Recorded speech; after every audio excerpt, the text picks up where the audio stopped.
अस्सलाम वालेकुम, मेरा नाम है तमानिया, ये है सदफ और ये है सदफ और तमानिया शो। ये हमारा पार्ट 2 है कनाडा से मूव करना मिडल ईस्ट, किसी भी नॉर्थ अमेरिकन कंट्री से अगर आप मिडल ईस्ट मूव करें।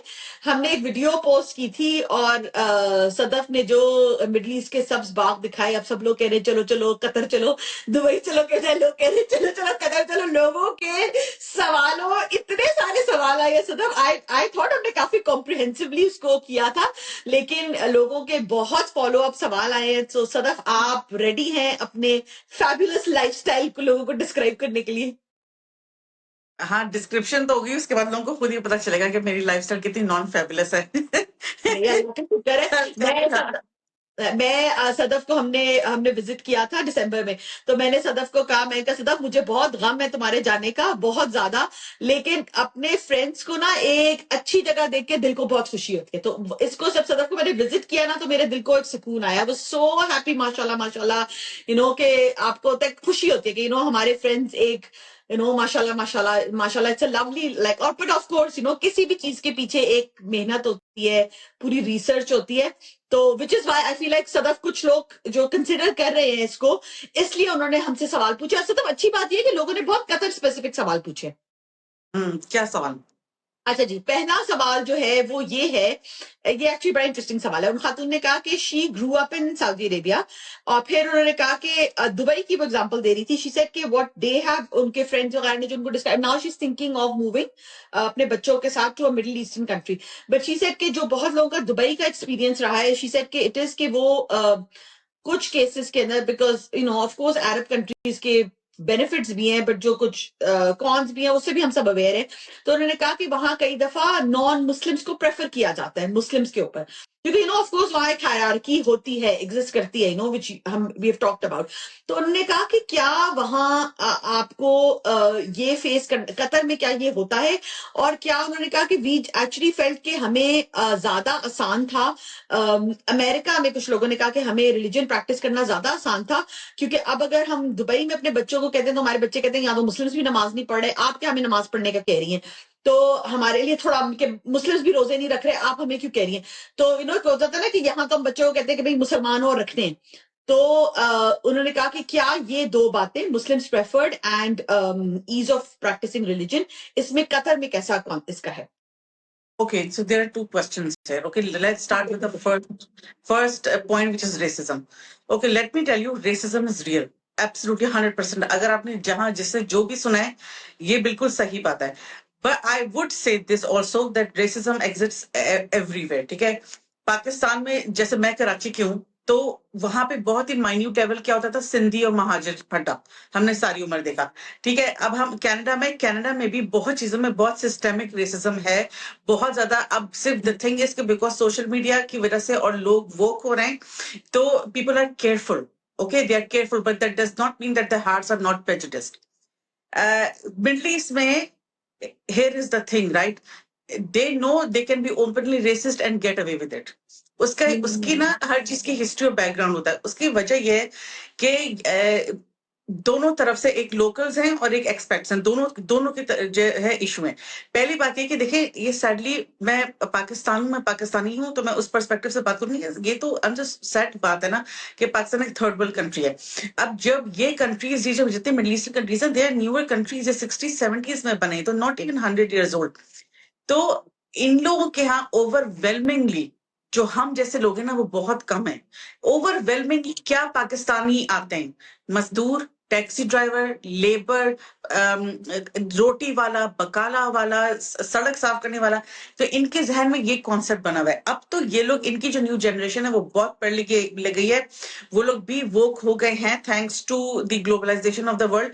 वरना पहले तो ये समझते थे कि ये जो टर्म यूज होती थी वो मिस्कीन यूज होती थी, कि बेचारे मिस्कीन है कि अपने मुल्क में नहीं रहते, यहाँ आके हमारी चाकरी कर रहे हैं. एब्सोल्युटली 100% पॉइंट है कि this was true, racism still exists. But तो अब ना चेंज आया है. और उसके एक एक्सपेक्ट्स में भी एक बात है कि तुम देखो कि तो तुम कितने लोगों से मिलोगी, वो लोग बोलेंगे हम तो जी 27 ईयर से कतर में रह रहे हैं, हम जी 35 ईयर से दुबई में रह रहे हैं. कोई बंदा उनकी फैमिली का अरबी नहीं बोलता. राइट। कनाडा में ऐसा नहीं होता, आपको इंग्लिश सीखनी ही पड़ती है अगर आपको गुजारा करना है यहाँ पे, बिकॉज दे आर, अगर आप सुपरमार्केट जा रहे हैं, आप पेट्रोल भरवाने जा रहे हैं, आप डॉक्टर के पास जा रहे हैं, आप किसी भी फील्ड ऑफ लाइफ में चले जाएंगे, you can speak Urdu and English and get away with it, because इतने देसी लोग हैं कि आपको अरबी सीखने की जरूरत नहीं पड़ती। तो the bridge always exist.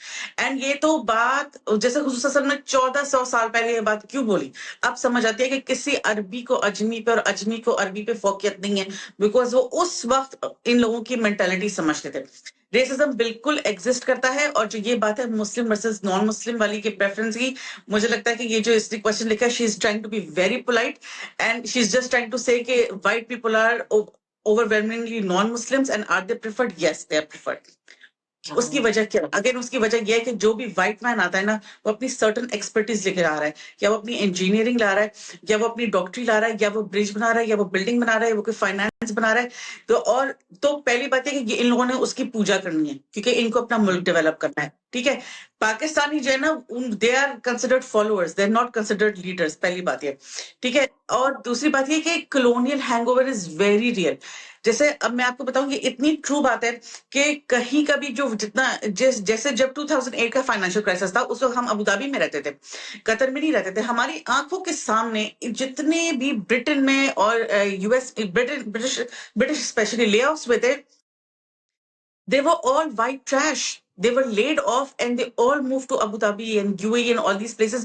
Why? Because the colonial hangover was so real कि जब वो ऑफिस में काम करते थे, सारे कॉम्पिटेंट पाकिस्तानी, इंडियन, बांग्लादेश, ये लोग जा रहे, इंडोनेशियन, मलेशियन बहुत है यहाँ, श्रीलंकन, वो लोग सब काम करते थे। पर जो टीम लीड होता था वो गोरा होता था, जो ब्रिटेन में यूएस में ले ऑफ हो गया होता था। मगर कॉलोनियल हैंगओवर रियल, तो वो अपने एक्सेंट में बात करता है, उसकी एक वाइट स्किन है, उसकी ब्लू आईज हैं, तो वो देखने में बहुत अच्छा लगता है। एंड द फैक्ट कि अरब बंदे को वो चाहिए, बिकॉज उनके जहन में ये बात बैठी है कि इसका मुल्क डेवलप्ड है, इसके पास इंस्टीट्यूशंस है, ये वहां से पढ़ के आया है, ये अपनी एक्सपर्टीज लाया है, और ये जो ब्राउन और मुस्लिम्स हैं, ये तो थर्ड वर्ल्ड कंट्री से आएंगे, ये तो हमारी चाकरी करेंगे। सो दिस एग्जिस्ट, ये एक अंडरटोन हर सोसाइटी का है, चाहे आप सऊदी में हो, चाहे आप दुबई में हो, चाहे आप कतर में हो। बट दैट बीइंग सेड, हर जगह इज्जत काम की होती है। ठीक है, तो ये देखे बहुत फर्क है। मैंने पासपोर्ट के इस तरफ के उस तरफ की दोनों की लाइफ देखी है मिडिल ईस्ट में। जब हम अबू धाबी में रहते थे, हम पाकिस्तानी पासपोर्ट पे थे, और जब हम कतर में रहते हैं, हम कैनेडियन पासपोर्ट पे। वही हमें, ठीक है, पहले हमें कम पैसे ऑफर होते थे, अब हमारे साथ कैनेडियन पासपोर्ट की वैल्यू है, अब हमें ज्यादा पैसे मिलते हैं। तो हाँ, तो ये मतलब मैं ये नहीं कह रही कि ये सही है गलत है, मैं बस फैक्चुअली बता रही हूँ, ये रियलिटी एग्जिस्ट करती है। दैट बीइंग सेड, अब इन लोगों के भी पूरी न्यू जनरेशन आ रही है, वो पढ़ रहे हैं, उन्हें एक्सपर्ट्स की कदर हो रही है, they seeing value in people, and of course because they are hanging out more and more with white people, they are developing the concepts of inclusion and finding strength and diversity. the concepts are changing, मगर you have to understand कि ये तो country 100 साल भी पुराने नहीं है, right? It will take time, it will take time. पहली बात ये थी। दूसरी बात थी प्रैक्टिसिंग रिलीजन की। That is a mix bag.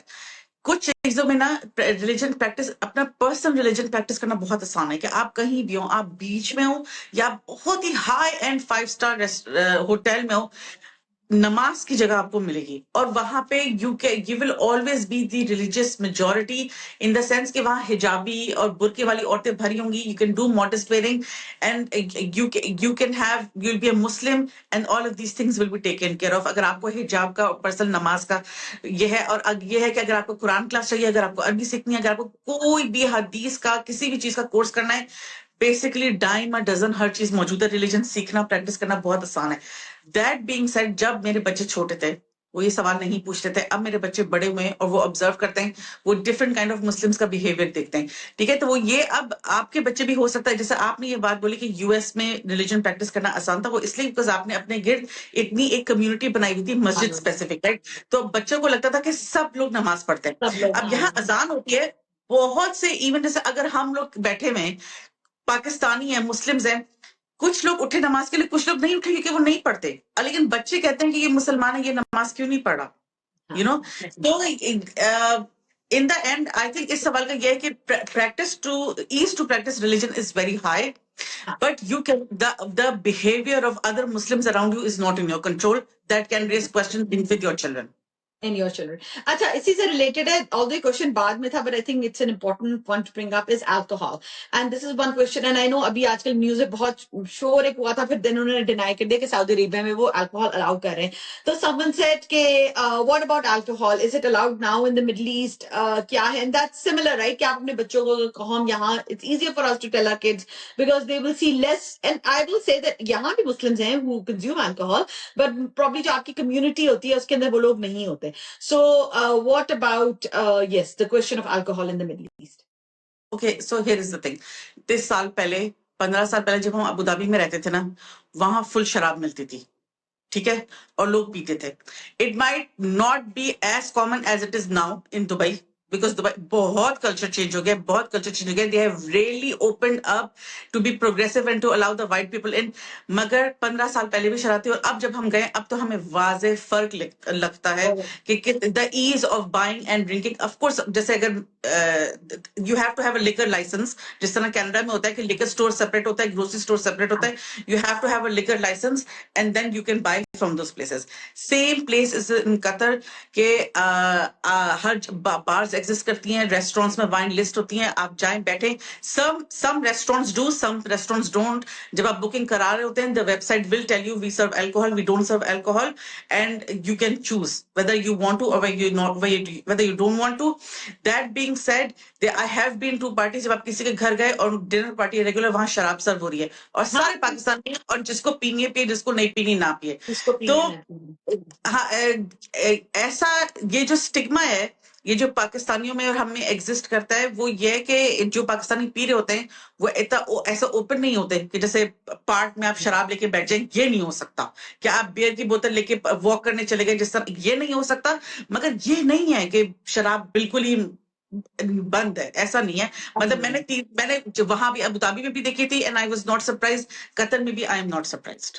हाँ, ये आई थिंक बड़ा किसी ने बड़ा अच्छा इंटरेस्टिंग कमेंट किया था हमारी वीडियो के ऊपर कि उसने कहा कि मुझे ना सदफ की वीडियो देख के इंटरेस्ट हुआ है पहली दफा दोबारा मिडल ईस्ट जाने का, मूव होने का, क्योंकि उसने कहा मुझे इतना पीटीएसडी था of living in Saudi Arabia in the 90s कि I was scared by the Middle East. And I think बाकी कुछ लोगों के लिए, and I think Jafar is one of them, कि वो 90s के अंदर रहा था, 80s के अंदर सऊदी अरेबिया में, तो he is called for the Middle east. But अच्छा, औरतों के पॉइंट ऑफ व्यू से देखें, फॉर एग्जांपल मैं आपको बताऊं, जो मेरी लाइफ कनाडा में थी ना, वही डिटो मेरी लाइफ कतर में.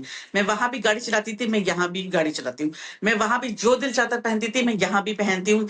मैं वहां भी मेरी मर्जी थी कि कोई प्रेशर नहीं था कि नौकरी करना करो, नहीं करना ना करो. कतर में भी कोई सोसाइटल प्रेशर नहीं है औरतों पे कि काम करना जरूरी है, काम करना नहीं है. मतलब सोसाइटी की आपसे वही एक्सपेक्टेशन है जो आपकी कनाडा में थी कि भाई चोरी डाका ना करो, कोई इलीगल काम ना करो, ठीक है, जिससे कोई क्रिमिनल लॉ इन्वोक हो जाए. उसके बाद इन टर्म्स ऑफ डिसेंसी, जैसे कि फॉर एग्जांपल न्यूडिटी जो है वो कैलगरी में भी अगर आप नंगे स्ट्रीट पे जा रहे हैं, इट्स कंसिडर्ड ऑब्सेनिटी, और वो आपको पुलिस उठा के जाएगी, बोलेंगे no this is not allowed.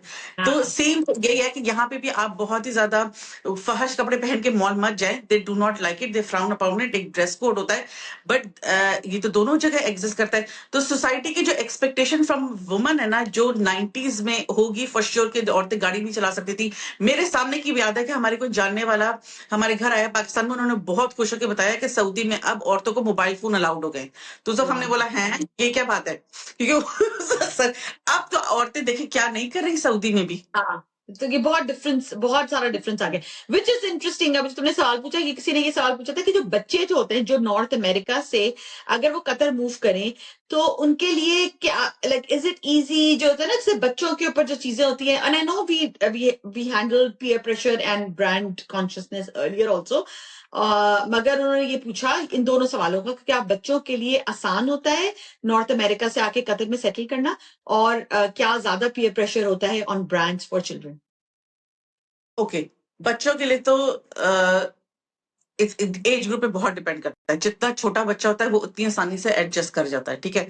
तो जैसे फॉर एग्जांपल अब इस सवाल का जवाब ये है कि कोई मुझसे पूछेगा हम पाकिस्तान से कनाडा जा रहे हैं फॉर अ बेटर लाइफ, क्या हम जाएं, तो मैं कभी भी ये नहीं बोलूंगी ना जाएं. तो इस तरह कोई अगर मुझसे पूछ रहा है कि ओ हमारे बच्चों को एडजस्टमेंट में प्रॉब्लम होगा, हम मिडिल ईस्ट ना मूव हो, मैं कभी भी नहीं बोलूंगी मत हो.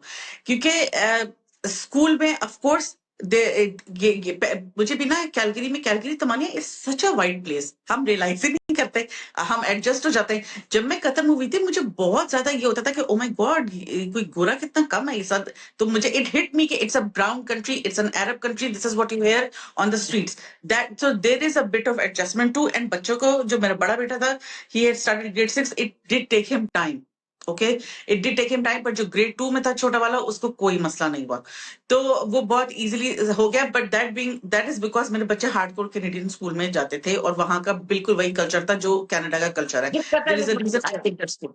हाँ, तो बच्चों को आसानी भी है इस तरह से कि कैलगरी में तो हम हर चीज पढ़े होते थे कि अगर सैलड ड्रेसिंग भी है या फिश एंड चिप्स भी है तो फिश भी बियर बैटर्ड है, और सैलड ड्रेसिंग है तो उसमें भी राइस वाइन मिली हुई है, और अगर सीजर सैलड ऑर्डर कर रहे हैं तो उसमें भी कह रहे हैं कि भाई बेकन बिट्स नहीं चाहिए। लेकिन ये तो सर्टन एडजस्टमेंट स्कूल्स में है, कल्चर में है, आपके बच्चे को पता चलता है कि oh my God my life has changed. मगर फिर अदर थिंग्स लाइक खाना पीने की आसानी और इस किस्म की चीजें that make up for it, so it's both, बच्चे इन द एंड सेट हो जाते हैं। और मेरे बच्चों को, बाय द वे ये इतनी फनी है तमानिया कि हमारी एक दोस्त है, तुम्हारे सामने ये बात हुई थी कि उसने मुझसे बोला तुम्हारे बच्चे कितने व्हाइट वॉश हैं, शी यूज दैट वर्ड, कि कभी वहां सेट नहीं होंगे। तो मैं ये बात आपको बताऊं, मेरे बच्चे जो थे वो वाकई मुझे लगता है बहुत व्हाइट वॉश थे, बट अगर ये बर्गर बच्चे रो पीट के सेट हो गए ना तो दुनिया का कोई भी इंसान सेट हो सकता है।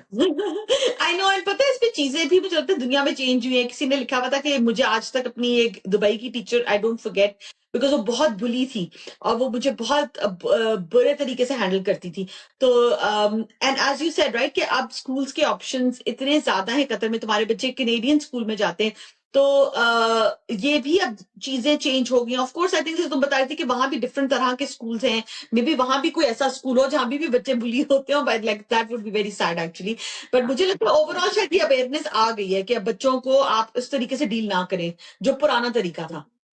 बिकॉज तुम्हारी तुम देखो कि ये कितनी दुनिया छोटी हो गई है, और ये मेरे लिए अनइमेजिनेबल बात है कि आज हमारे स्कूल के से फॉर्म आया है कि अगर सितंबर से जब नया साल शुरू होगा तो आपके बच्चे ने अगर आइस हॉकी की टीम ज्वाइन करनी है तो प्लीज साइन अप कर ले। तो कतर वाले जो है वो पूरा साल इंडोर स्केटिंग नहीं है, जहां जब हम बच्चे होम सिक होते हैं तो हम जाके आइस स्केटिंग करते हैं पूरा साल। और अब जो है स्कूल की आइस हॉकी की रिंग बन रही है, आइस हॉकी की टीम बन रही है, बिकॉज जो आइस हॉकी कतर वाले हैं वो चाहते हैं कि स्पोर्ट एक्सपैंड हो। हु वुड क्या हैव थॉट, बात है, हु वुड क्या हैव थॉट, बात राइट? है। तो मेरे बच्चे दोनों बहुत इंटरेस्टेड है, एंड द फैक्ट कि दुबई में सालों से स्कीइंग हो रही है, स्की दुबई कब सालों से लोग वहां जाते हैं, तस्वीरें खिंचवाते एग्जैक्टली। हैं। या Yeah, that's amazing. अच्छा, so I will jump to the other question, which is someone said that हमने अपनी पिछली वीडियो में वेदर की बात नहीं की और एक्सट्रीम हीट की बात नहीं की। Oh my God, yes, oh my God, full dose of vibes, इसमें तो कोई शक नहीं है। गर्मी तो बहुत है, बेइंतहा है। एंड मगर कनाडा में इस लेवल की सर्दी होती थी, हर जगह हीटिंग होती थी, यहाँ हर चीज एयर कंडीशनिंग होती है, राइट? वेदर आपको इम्पैक्ट करता है, वेदर फॉर श्योर आपको इस तरीके से इम्पैक्ट करता है कि सर्दी में भी ना, this is one problem here कि सर्दी में भी ना कितनी भी सर्दी हो, जैसे जिस स्कूल में नहीं कहते थे कि बच्चों को there is no such thing as a bad weather, this just हाँ, इनएडिक्वेट क्लोथिंग। आप कितनी भी सर्दी हो, आप हम लोग देखो जाते ही थे अपने बच्चों को टुबॉगनिंग लेके, बिल्कुल हाँ। ये सब बच्चे हमारे बाहर खेल रहे थे, स्केटिंग करते थे, पूरा कोविड हमने इसी तरीके से गुजारा बच्चों को बाहर लेके। लाइक सर्दी भी होती थी, हम कैंपिंग भी करते थे, बारबेक्यू भी करते थे। गर्मी में ये सब पॉसिबल नहीं है, so that is a lifestyle adjustment in the sense कि हर जगह एयर कंडीशनिंग है, हर जगह बकाला है, पानी है, ठंडक है, मगर आउटसाइड टाइम आपका फॉर श्योर लिमिटेड होगा, क्योंकि ओके। कितनी भी सर्दियों देखो प्लेग्राउंड स्ट्रक्चर होते हैं, जैसे कि जो इसमें ये पॉइंट भी आ जाएगा मेरे बच्चों के एडजस्टमेंट का, कि मेरे बच्चे जो थे वो मंकी बार्स के दीवाने थे, राइट?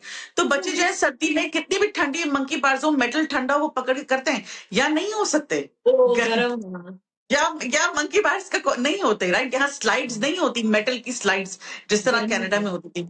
तो हाँ। आपका आउटडोर टाइम बहुत काफी लिमिटेड होता है, क्योंकि अबू धाबी में तो फिर शाम को अच्छी हवा चलती थी जैसे कराची में चलती है, लेकिन कतर में बहुत हब्स है, इस लेवल की ह्यूमिडिटी है कि आदमी को सांस नहीं आता। तो ये भी नहीं होता कि नाइट टाइम जो है वो आपका लिमिटेड होता है, मगर जब विंटर आता है तो it's beautiful from October to March, April even, beautiful वाह, ब्यूटिफुल वेदर। हाँ, हम आए थे तुम्हारे पास, it was such wonderful weather. हम दिसंबर में आए थे, है ना? हम तो हाँ it was हाँ beautiful. It was really nice. Like, you know, you can be outside. Like, बड़ा अच्छा, proper गर्मी थी. Like, अच्छा मौसम था. जैसे यहाँ इसको हम यानी यहाँ की समर आप कह सकते हैं, कनाडा की जो समर होती है. हाँ, बिल्कुल। जैसे कि तुम देखोगे आज मेरी गाड़ी 53 दिखा रही थी क्योंकि वो बाहर पार्क थी, राइट। जब तुम आई थी तो उस वक्त 2022 था, तो बस वो ये perfect कैलगरी है की ना? समर का वेदर है हाँ, 20s कैलगरी में। की समझ हाँ है, हाँ। हाँ, मैंने से समझ, आई मीन कैलगरी की समझ है ना। अच्छा, हाँ एक सवाल जो सदफ लोगों ने पूछा कि एक्सपेंसेस कितने हैं और एक अच्छी सैलरी क्या होगी, you know, may be you can talk about a family of 4, और may be you know you can give lifestyle की एग्जांपल्स, बिकॉज दे सेड कि कितने मंथली एक्सपेंसेस होते हैं अगर आप इनको ब्रेक डाउन करें. Okay, so this is a very good question. जो आपके मंथली एक्सपेंसेस है ना, वो सर्टन, कुछ आपकी मजबूरियां और कुछ आपके हाथ में, ठीक है।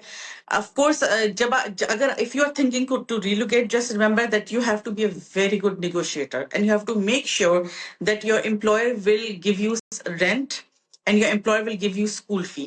These are the two biggest expenses ever, ठीक है। uh, you have to make sure, otherwise तो you will really struggle, because ये यहाँ पे अभी रेंट सिचुएशंस पूरे मिडिल ईस्ट में बहुत हाई है, बिकॉज एक तो लोग बहुत आ रहे हैं और प्लस जगह छोटी, मुल्क छोटे हैं, तो इतनी डेवलपमेंट नहीं है, अब हो रही है। और दूसरी बात है कि school is a private school जो है वो स्कूल रिजॉर्ट्स की तरह होते हैं, they are not like Canadian schools. Schools में स्विमिंग पूरे पूरे ऑडिटोरियम है, स्विमिंग पूल है, क्या क्या है, अटरम बटरम, तो उनकी फीस बहुत हाई होती है, because they are also very good business here. तो your employer has to give you school fees, education, चाहे आपके जितने भी बच्चे हों, और आपको वो जो है ना आपके पासपोर्ट की बेसिस पे होता है। So a lot of people here actually, but उनकी ये प्रॉब्लम होती है कि जैसे पाकिस्तानी पासपोर्ट है मगर बच्चा ब्रिटिश स्कूल जा रहा है, पाकिस्तानी स्कूल की फीस यहाँ कुछ नहीं है, वो आपको पासपोर्ट और एम्बेसी स्कूल टाइप फीस देंगे जो मे बी महीने के 600 रियाल है, मगर आप प्रोबेबली महीने के 3-4 हजार रियाल भरेंगे पर बच्चा, राइट। तो यू हैव टू सी कि आपको जितनी इनकम हो, अगर आपके एम्बेसी का स्कूल नहीं है या आपके पासपोर्ट वाला स्कूल नहीं है और आपकी जेब से जा रहा है, तो it better be worth your while depending on the number of children you have. पहली बात ये, जैसे हम हैं। हाँ, sorry just to cut you, अगर आप कैनेडियन, आपके पास पासपोर्ट है, तो आपके बच्चे के लिए सस्ता होगा कैनेडियन स्कूल में जाना. हाँ, कंपनी कैनेडियन स्कूल की फीस देगी।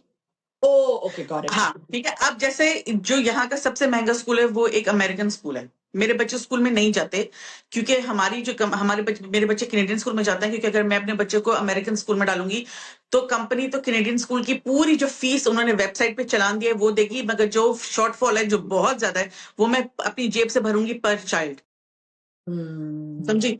तो that is one thing, got it. okay, you need to have rent, like housing allowance and education allowance. बाकी आप कितना बड़ा घर लेते हैं, आप बड़ा सा बंगला लेते हैं या आप अपार्टमेंट में रह रहे हैं, आप कितनी महंगी गाड़ी लेते हैं, ये सब आपके ऊपर है। Food is okay, food varies. Dubai में खाना बहुत महंगा है, अबू धाबी दुबई में खाना बहुत महंगा है, कतर में खाना बहुत सस्ता है, कतर में खाना आर्टिफिशियली सस्ता है बिकॉज गवर्नमेंट करके रखती है। और सऊदी, कतर में कोई टैक्स नहीं है, कोई वैट नहीं लगता, सऊदी में वैट लगता है, ओ वाओ. ठीक है। सऊदी में टैक्स है। अगर आप सऊदी जा रहे हैं तो ये भी याद रखिएगा कि पहले जो वो वाला जो गुड ओल्ड डेज थे जब अरामको और बाकी लोग जो हैं वो आपकी अकामा की फीस कंपनी देती थी, अब हाँ, आपने जो 500-600 रियाल पर फैमिली मेंबर पर मंथ अपनी जेब से देना है। तो अगर आप फैमिली ऑफ 5 हैं तो आपने 20,000 रियाल देना है अपनी अकामा की फीस अपनी जेब से। Oh so you have to make sure कि you can cover that cost also. So wow. Think about the fixed expenses. Moving to Middle East is all about quality of life. ऐसा नहीं होता कि यहाँ पे जैसे बोलते हैं ना कि the roads are made of gold और हर कोई दोनों हाथों से पैसा कमा रहा है, that is not true. You have to be good with your negotiation, you have to be very realistic about your quality of life, absolutely, because not every single time relocation leads to better quality of life.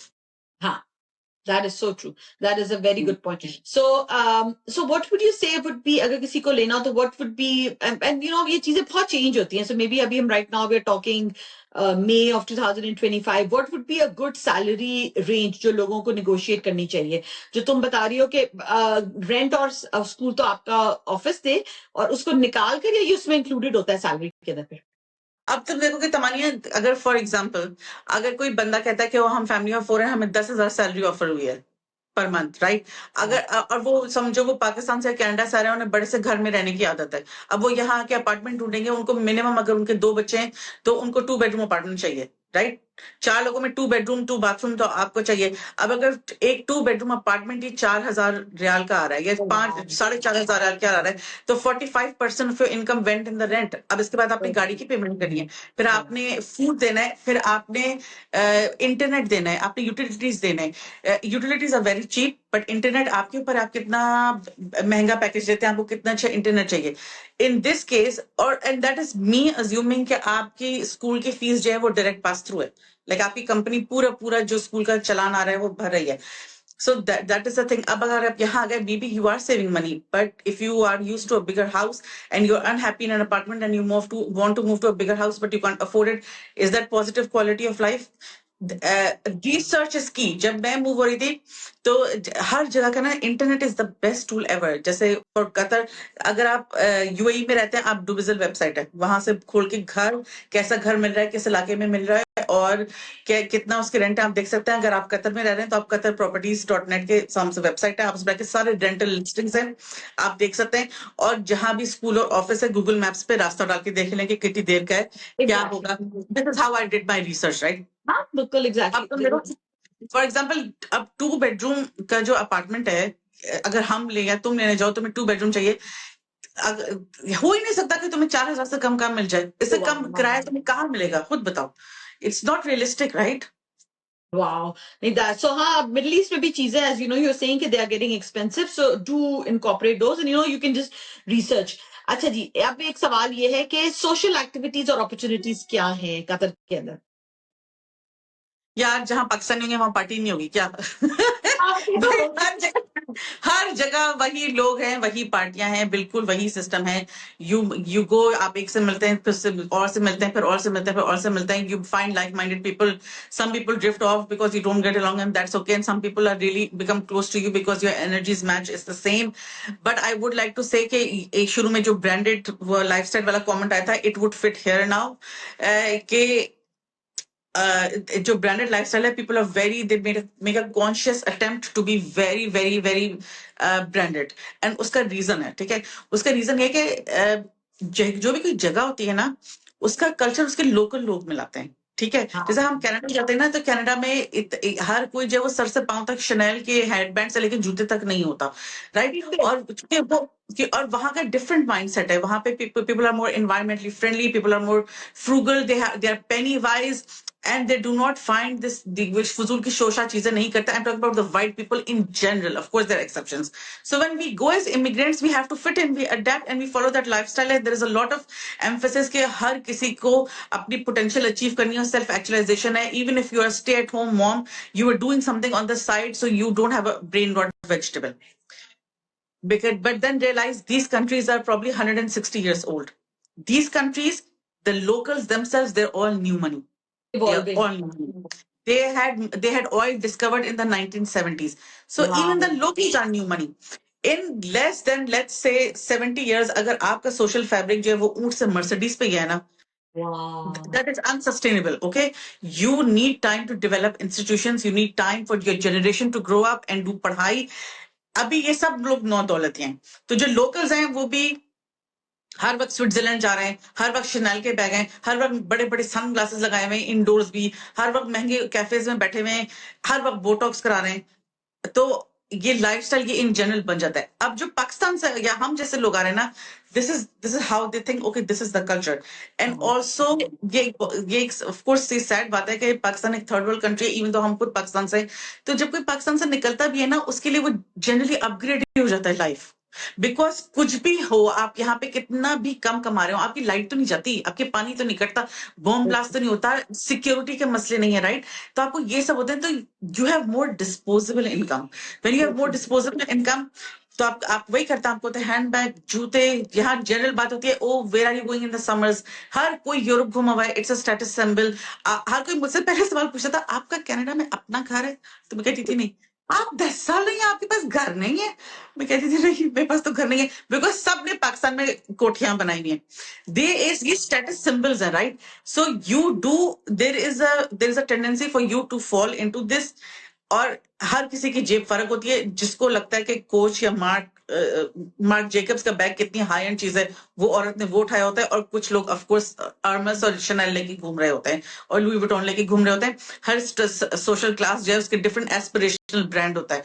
तो ये चीज यहाँ बहुत exist करती है. But that being said, यहाँ मेरे जैसे लोग भी हैं जो हर वक्त जिस भी हालत में, जिस सुनने में, जो यूट्यूब पे सालों से बगैर मेकअप के बैठ रहे हैं, राइट. एंड मेरी जिंदगी में अल्लाह का शुक्र कोई कमी नहीं आ गई है. तो but is it hard? Yes, it is hard. It is hard because people do judge you. और पता है बहुत दफा ऐसा होता है कि लोग समझते हैं कि अल्लाह इनके कनाडा में कितने बुरे हालात है, शुक्र ये लोग कनाडा आ गए, इनके दिन फिर गए, अब ये बेचारी हैंडबैग खरीदेगी, अब देखते हैं कि बेचारी कनाडा में घर बना पाएगी. तो मैं भी ना बहुत सैड शक्ल बना के, बहुत सैड शक्ल बनाती हूँ कि बस अल्लाह ने करम किया, अब हमारा वक्त फिर गया. तो मगर इज इट ट्रू कि खरबूजे को देख के खरबूजा रंग पकड़ता है? Of course it is true, because यहाँ पे मौसम ऐसा है that we can wear more of desi clothes. जैसे कैलगरी में इतनी सर्दी थी, मैं कितना कम शलवारें पहनती थी, मौसम नहीं था, उसके नीचे आप बूट्स पहने हैं, उसके नीचे या ये सब मसले थे.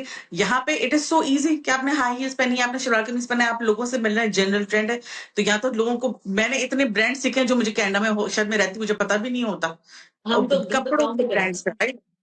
तो जो ब्रांडेड लाइफस्टाइल है वो है, if you move here there is some part of you that should be financially wise and resist, and there is some part of you who will for sure live, say alhamdulillah, and live how जो आपकी जेब इजाजत देती है. So balance is key. Balance की. And then I know you mention activities के लिए, आपके बच्चों के लिए स्पोर्ट्स की भी बहुत ज्यादा अपॉर्चुनिटीज हैं. वो इंडोर फैसिलिटीज बना लेते हैं, मौसम अच्छा हो तो ऑब्वियसली आप बाहर कर सकते हो, बट अब वो वाली भी, and I think middle eastern countries तो बहुत अब कॉन्सेंट्रेट कर रही है स्पोर्ट्स के ऊपर. तमानिया हर स्पोर्ट है, हर स्पोर्ट है. आइस हॉकी खेलना है, वो खेलना है. ये जो मेरे बेटे का बेस्ट फ्रेंड है, वो कनाडा से ये जिसको हम टी बॉल बोलते हैं, जिसको अमेरिकन बेसबॉल बोलते हैं, वो यहाँ खेलता है और वो उसके टूर्नामेंट्स पे जाता है. मेरा बेटा वहाँ गोकार्ट रेसिंग करता था, वो यहाँ करता है. वो मेरे छोटा दोनों बच्चे स्विमिंग वहां भी करते थे, वहां भी सॉकर फुटबॉल खेलते थे, यहाँ भी खेलते. मतलब आप नाम लें, आप नाम लें, हर चीज यहाँ है. Because you realise that every parents wants the same thing for their kids, and these Arab parents, they have so much money. Why would their kids not be doing all these things that our kids are doing in Canada? Of course they are. I think वो जो एक पहले concept था ना कि I think जो कुछ लोगों का एक बैड एक्सपीरियंस था 80s के अंदर, और ऑब्वियसली आपकी इकोनॉमिक भी सर्कमस्टांसेस चेंज होते हैं कि अपने अम्मा अब्बा के साथ कि आप एक अपार्टमेंट में रह रहे हैं और सारा आपने टाइम एक इंडोर गुजार दिया, कोई आउटडोर एक्टिविटी नहीं है, which I know is Jafar's experience for Saudi Arabia. So वो अब चीजें चेंज हो रही हैं, like you know things are evolving, like that Middle Eastern lifestyle is changing, right.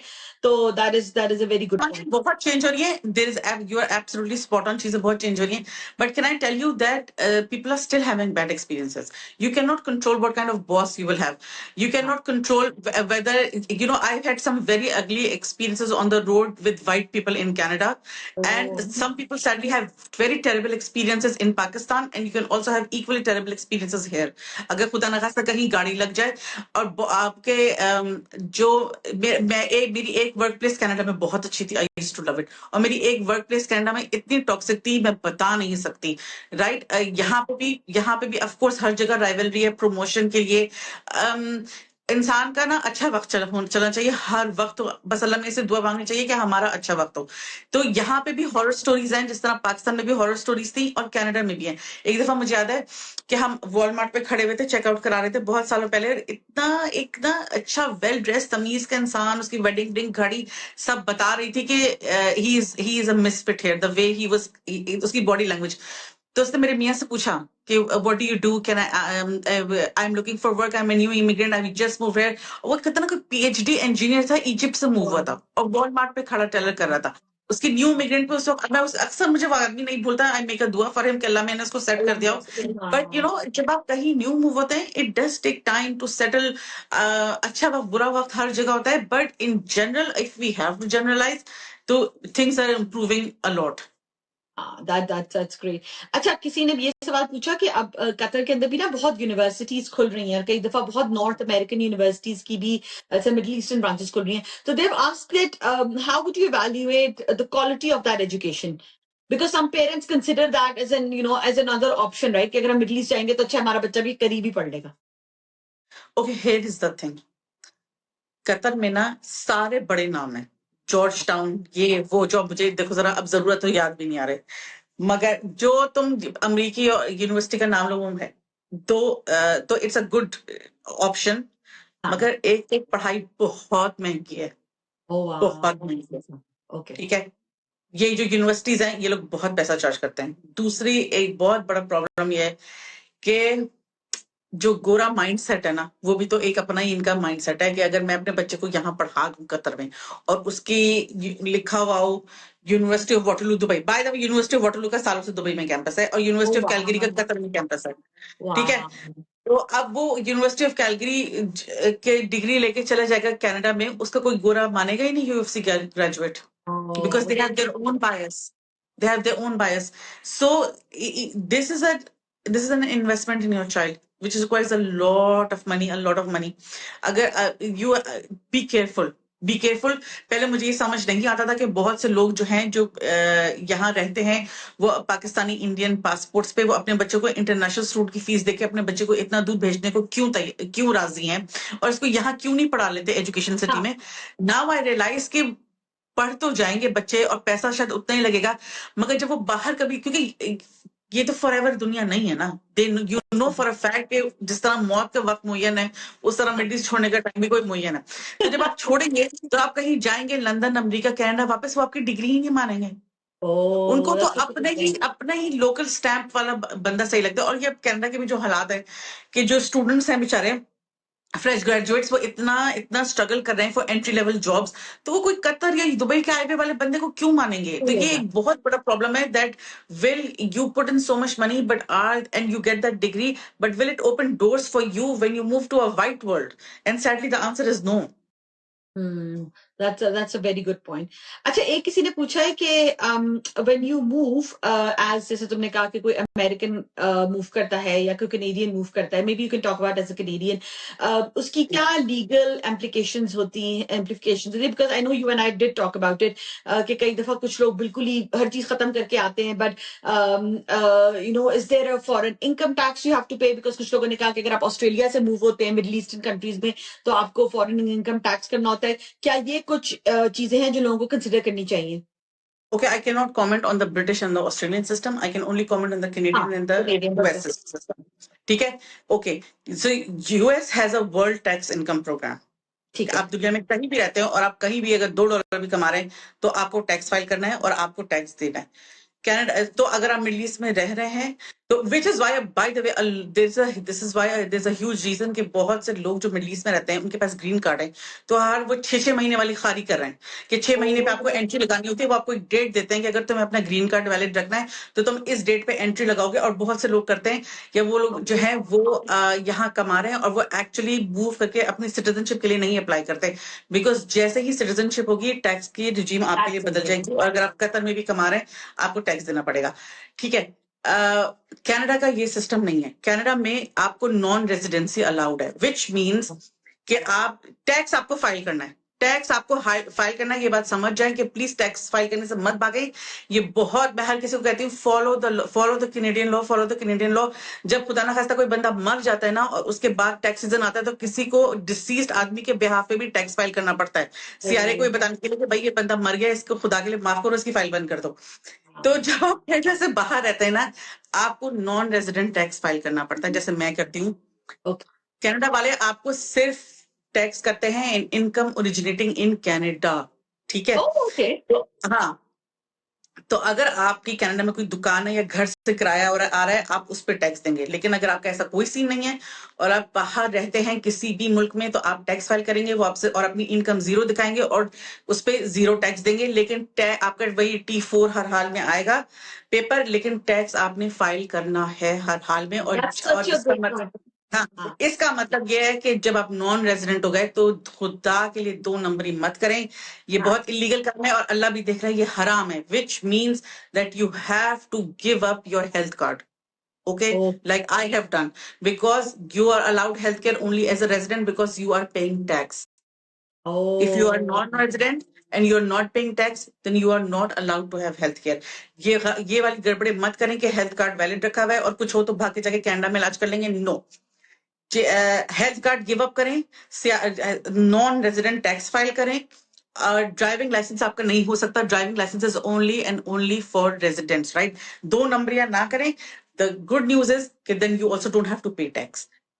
Okay, so I think ये तुम्हारा पॉइंट भी अच्छा है कि शायद कुछ लोगों को डर लगता हो कि ये ना हो कि हमारी जो मिडिल ईस्टर्न की इनकम है उसके ऊपर हमें कनाडा में टैक्स देना पड़े. तो So, जब हम अबू धाबी से मूव हुए थे तो then also we had been filing taxes regularly. Okay, oh, wow. we had been filing taxes, and then when we moved to Canada, so the first year that जो हमारा आया tax हमने वो file किया और हमने बिल्कुल सच, वो आपसे कहते हैं इनकम स्लिप दिखाओ, बिल्कुल सच इनकम स्लिप दिखाएं और दिखाएं कि इस डेट को नौकरी खत्म हुई थी और इस डेट को कनाडा की नौकरी शुरू हुई और इस डेट तक टैक्स नहीं हुई, इस डेट से टैक्स है, और फिर वो टैक्स भरना शुरू करें. It will be smooth like butter.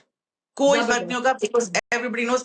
बस मिस रिप्रेजेंट ना करें, झूठ मत बोले और गलत हरकतें ना करें कि आप नॉन रेजिडेंट हैं, टैक्स नहीं दे रहे, कोई और टैक्स दे रहा है, उस पर जाके इलाज करा रहे हैं. ये सब हरकतें मत करें.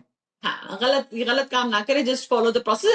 And also just for some, it happened to somebody कि they went to Canada, they who were also Canadian, and they went to Canada किसी शादी में और वहाँ उनकी तबीयत बहुत खराब हो गई, उनको ER जाना पड़ा.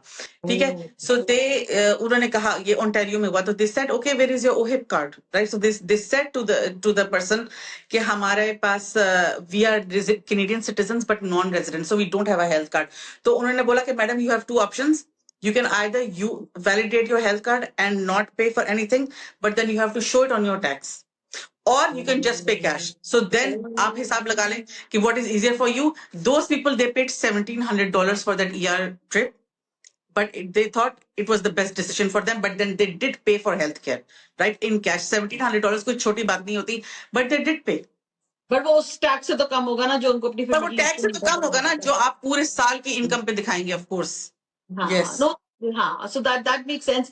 And I think सदफ जो कनाडा की बेस्ट बात ये है ना कि हर चीज वेबसाइट पे अवेलेबल है, आपको किसी से पूछने की जरूरत नहीं है. आप जाएं, टाइप करें और वेबसाइट से इंफॉर्मेशन लें और उस प्रोसेस को फॉलो करें. और CIC इज वेरी हेल्पफुल. आप वो ये जो CIC कह रही हूँ कि जो हमारा कनाडा रेवेन्यू है, आप उनको CRA को फोन करें, वो आपकी काफी इसमें हेल्प कर सकते हैं. तो ये जो बिल्कुल ये जो पर्सपेक्टिव है ना कि oh, the CRA is out there to get you, and no, you are not the only Canadian who lives outside Canada. They are used to this. They know it. And also ये जो driving licence वाली मैंने बात की तमन्या, इससे पहले कि इस वीडियो पे बैकलैश आए, I do want to tell you कि मैं बहुत ही अल्बर्टा स्पेसिफिक बात कर रही हूँ. In Alberta, if you have an Alberta valid driving license, you cannot hold another license. Like not even Pakistan, not even Abu Dhabi. You cannot. And I know कि बहुत से लोग ये गलत हरकतें करते हैं कि वो डिक्लेयर नहीं करते. But मेरे पास था Pakistani licence. I gave up because उन्होंने मुझसे पूछा, मैंने सच बोला कि हाँ, उन्होंने बोला madam you cannot have two in Alberta. Maybe in other states of Canada it is allowed, but I have never applied for their driving license, so I cannot comment on that. But in Alberta you cannot have 2 valid driving license of the same at the same time. हाँ, I think जहां भी रहे वहां का law follow करें, you know, अपनी जिंदगी को लॉ फॉलो करें. यस, क्योंकि मैं बताऊं तो ये जो 2 नंबरी करके या आपको लगता है ओ माय गॉड हम कितने स्ट्रीट स्मार्ट है, वाओ, नहीं, ये ना इजी कम इजी गो होता है कि आपने थोड़ा पैसा बचाए ना, वो किसी और गड़बड़ में निकल गया, खुदा ना खासा किसी की तबीयत खराब हो गई, गाड़ी लग गई, पैसा डूब गया, चोरी हो गई, लेकिन वो कभी रास्ता नहीं आता. हाँ, नहीं एग्जैक्टली भाई, मैं तो भूल ही जाऊं कि कहाँ फ्रॉड किया, वो तो वही बात भूल जाऊं कि अच्छा यहाँ फ्रॉड किया था, अच्छा यहाँ गलत बात बताई थी, वो तो याद ही ना है. तो इसमें जो है ये भी एक लेवल होती है कि इसलिए सीधा काम करें क्योंकि आपको याद ही नहीं रहेगा कि आपने क्या गलत काम किया. नो सदा, थैंक यू सो मच. ये काफी सारे, लेकिन इतने सारे सवाल थे जो मैंने पेपर पे लिखे हुए थे, ये काफी सारे सवाल थे. सो आई होप हमने काफी इन सवालों को कवर किया, लेकिन अगर भी अभी भी आप लोगों के कोई सदफ से सवाल हैं तो प्लीज आप लोग भेजिए, खासतौर पर इस ट्रांजिशन से, बिकॉज आई थिंक आजकल के खासतौर पर जो कनाडा के हालात है तो बहुत लोग कंसिडर कर रहे हैं moving from Canada to the Middle East. So अगर आप लोगों के इसके बारे में कोई और मजीद सवाल हैं तो हमें जरूर बताइए. Otherwise you will see us next week. हमारे चैनल को लाइक करें, सब्सक्राइब करें. अल्लाह हाफिज. हाफिज.